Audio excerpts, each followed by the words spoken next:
Moray Rabotai, Shalom Uvracha, le Shulchan Aruch, concernant les halachot de Pesach, on avait dit le dernier cours, il dit 30 jours avant Pesach, il faut commencer à étudier, connaître les lois de la fête de Pesach. Et le Haga, juste après, il dit au minhag, les halek hitim, on a l'habitude de distribuer du blé aux nécessiteux pour qu'ils puissent préparer les matzot de Pesach. Là, Rabotai, comme on dit dans notre langage d'aujourd'hui, il parle ici, le Haga, de ce qu'on appelle les paniers de Pesach.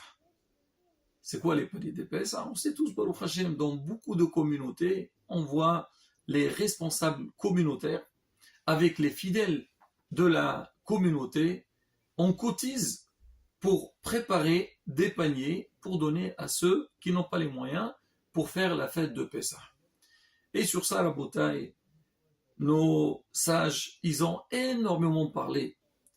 La première des choses, bon, Baruch Hashem, le Ham Israël, on dit Ham Israël toujours, on leur demande, et ils donnent toujours. C'est vrai, on vient de finir la fête de Purim, c'est une très belle fête, mais c'est une fête dans laquelle on dépense beaucoup d'argent. Il y a beaucoup de mitzvot, on ne va pas refaire les mêmes cours d'avant. Mais en tous les cas, Ham Israël, il a donné, et on voit juste après qu'on a fini la fête de Purim, le premier message qu'on nous dit, première halakha, c'est il faut penser à ceux qui sont dans le besoin. Alors, le Zohar HaKadosh, il parle beaucoup de ça, et même dans les écrits, ils disent que l'homme, il doit énormément veiller que son frère, il a de quoi faire la fête. C'est-à-dire, Baruch Hashem, HaKadosh Baruch Hu, il t'a donné un shefa, tu as travaillé, tu as eu une parnassa, mais sache qu'il y a des gens, les pauvres, ils n'ont pas les moyens.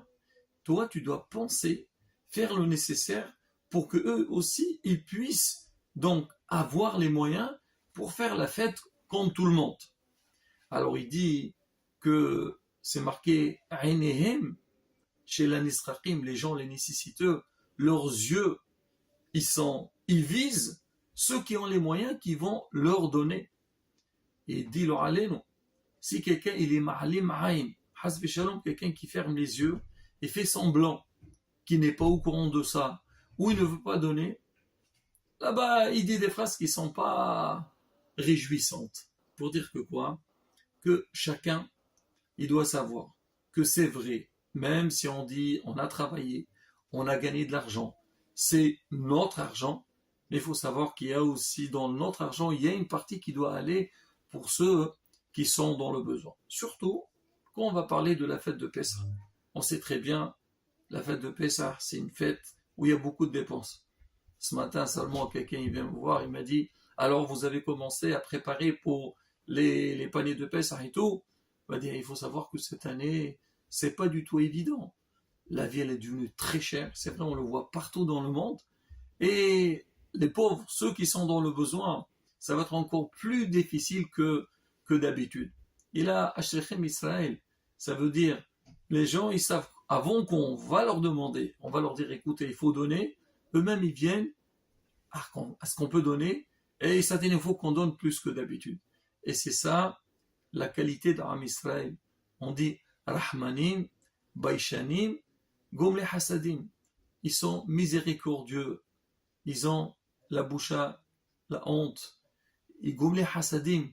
Et ça, le fait qu'on vit dans ça, on fait les efforts nécessaires, Bezat Hashem, Akash Baruch il donne. De toute façon, tout ce qu'on gagne, c'est une bracha d'Akash Baruch. Hashem, il voit que nous, on a donné, alors lui aussi, il va nous rendre. Mais même sur ça, il y a des règles. On dit que quand tu vas donner, il faut commencer par les habitants de la ville. C'est une règle connue. On dit toujours quand quelqu'un il va donner de la sdaqa, il faut savoir, il faut commencer par les gens qui sont plus proches. Si tu sais, tu as des gens proches qui sont dans le besoin, il faut commencer par eux. Ça ne veut pas dire qu'il ne faut pas donner aux autres, mais aussi il faut penser à ceux qui sont proches à toi. Et là, la bataille, j'ouvre une petite parenthèse, même que ce n'est pas du tout lié avec ce qu'on est en train de dire. Malheureusement, ça arrive que les gens, Baruch Hashem, ils donnent. et des fois ils s'oublient. C'est que ils font le nécessaire pour que les autres ils puissent faire une bonne fête, et après chez eux à la maison, leur allez-nous, on sent il n'y a rien du tout. Soit parce que les enfants ils sont pas dans la voie de la Torah, ou leur allez-nous eux-mêmes avec un petit peu, parce que, comme on dit, ils cherchent la petite bête, des fois ils gâchent toute la fête, ils dépensent énormément d'argent, et ils ne profitent pas de cet argent-là, ils ne profitent pas de tout ce qu'ils ont préparé, au contraire. Et ça, la beauté, c'est un travail qui doit se faire. De la même manière qu'on dit, on doit connaître les halachot pour bien faire, là aussi, il y a un travail qui se fait.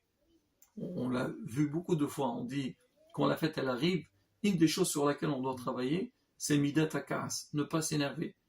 Le Yetzarara, quand il voit Am Israël, il va faire des bonnes actions, il veut gâcher, il veut le casser. Qu'est-ce qu'il fait? Il met toujours des petits pépins soit dans le foyer, ou des fois même à la synagogue, et à la fin, le goût de la fête, il part. Non, il faut être hacham, bien se préparer à ce beau événement. Déjà, on a pensé aux autres, et aussi à soi-même, pour que tout se passe bien. Alors, sur ça, il y a énormément des anecdotes, comment nos sages, ils étaient haram, et ils ont veillé que les gens, ils puissent faire la fête comme il faut. Une des anecdotes connues, on raconte une fois, il y avait un grand rav, il était chez lui à la maison, et on sait que les rabbanim, pendant ces fêtes-là, c'est pas seulement la fête en elle-même, mais les questions, et Baruch Hashem, Israël, aujourd'hui, on demande, on s'intéresse à tout, on veut bien faire. Et Baruch Hashem, les rabbanim, ils sont à l'écoute, et ils essayent d'aider. Donc, tout celui qui a besoin. Alors, il y a quelqu'un qui vient nous voir, il dit que Vodarav, voilà, c'est la fête de Pessah, et on sait que Pessah, il faut boire les 4 verres, les matzot et tout et tout. Il lui a dit, Rav, est-ce que on peut faire les 4 verres de Pessah avec du lait? Pour lui, une boisson, est-ce qu'on peut faire avec du lait? Et bien, c'est une question. Beaucoup, même le Shabbat, avec quoi on fait le kiddush, le vin, l'alcool, certains ils veulent faire avec du... Bon, il y a des halachot. Et lui, il a demandé, le but c'est quoi? C'est voilà, prendre un verre et, comme on dit, se rappeler de la Géoula. Alors le Rav, il entend, il dit à sa femme, écoute, tu prends, le Rav, il avait une caisse donc pour donner pour les nécessiteux. Il lui dit 100 euros, moi, on va dire un exemple, donne-moi 500 euros, il prend 500 euros, il dit au monsieur, tiens, va acheter avec ça du vin, comme ça tu fais la mitzvah avec du vin. Le monsieur reçoit 100, il était content, il est parti. La femme, elle voit le Rav, elle dit, Rav, j'ai pas compris. Il t'a posé la question, est-ce qu'on peut faire kiddush avec du lait? Alors, d'accord, si tu penses qu'on peut pas faire avec du lait, ben, donne-lui pour acheter, j'en sais pas moi, quelques bouteilles de vin pour faire le kiddush sur le vin. Tu donnes 500 euros. Il lui a dit, écoute bien, si ce monsieur, il est venu demander s'il peut faire le kiddush avec du lait, ça veut dire qu'il n'a pas de viande, parce qu'on ne peut pas boire le lait et la viande en même temps, et surtout qu'on sait que les verres de kiddush, ils sont dispatchés sur toute la soirée. Et s'il n'a pas pour la viande, j'imagine, il n'a pas pour acheter des légumes, et tu sais très bien c'est quoi les dépenses de Pessah. Aïe, donne-lui ce qu'il faut. Ça, la chokhma. L'homme, comment il est hacham, intelligent, c'est que pour savoir comment arriver et comment comprendre la situation de chacun. On raconte une autre histoire. Il y avait un rav. C'est des grands talmidei hachamim rabotai. Il était donc avec toute sa famille le soir de Pessah. Il allait démarrer le seder, donc le kiddush, et on toque à la porte. On toque, on ouvre. Il y a une dame qui vient, elle va voir le rav, lui dit que voilà, j'ai une question. Et elle lui pose une question, problème de Hametz, on sait très bien. C'est pour ça qu'on dit qu'il faut bien étudier avant la fête et à la chôte, comme ça, on n'a pas de sphérot, on n'a pas de doute.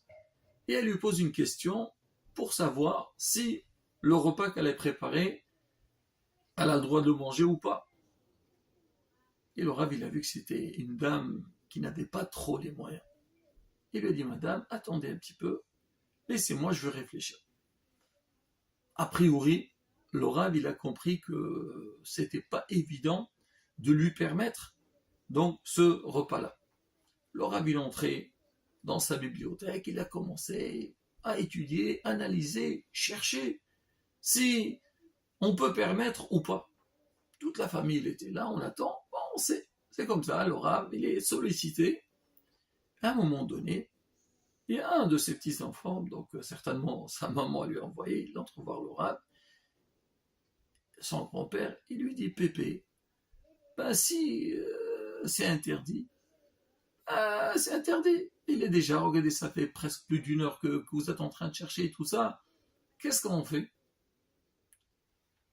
Alors le Rav lui répond, il lui dit, dis-moi, est-ce que si jamais je veux interdire ça, comme on dit avec facilité, j'aurai le goût, moi, de manger ce soir, sachant que cette mesquena, cette dame, elle n'a pas de quoi manger? Non, mon fils. Si c'est interdit à 100%, ben interdit, c'est interdit. Mais il y a lieu de chercher. Peut-être je pourrais trouver une solution pour lui permettre. Le petit, il entend ça, il baisse la tête, il va voir la famille. Et quelques minutes plus tard, le Rav, il saute de joie. Cachère, cachère, cachère. Il sort dehors, il dit à la dame, Madame, allez-y, vous pouvez donc manger, il n'y a aucun problème, c'est permis, c'est cachère sans aucun problème. Il a eu une grande simha, il a le Rav, il dit à sa famille, allez-y, voilà, maintenant on peut commencer. Alors il n'y a pas, Baruch Hashem, nous on a de quoi faire la fête, il faut aussi penser aux autres. Et c'est ça la beauté, ça c'est un messer qui est très très fort dans la vie. D'accord, Baruch Hashem, Hashem il t'a donné, bien sûr il faut remercier Akadosh Baruch, mais il faut savoir aussi, Hashem nous a donné parce qu'on est ses messagers pour aider. Et si nos sages, ils mettent le point dessus, première halakha de Pesach, c'est faire soigner les halek, les matzot, le besoin des nécessités pendant la fête, barabotai, il ne faut pas hésiter. Et comme on dit, quand Akadosh Baruch Hu voit qu'Am Israël, notim il donne, il nous donnera toutes les brachot pour qu'on puisse passer la fête de Pesach, bisimcha, tuv levav, amen, ken yeherason.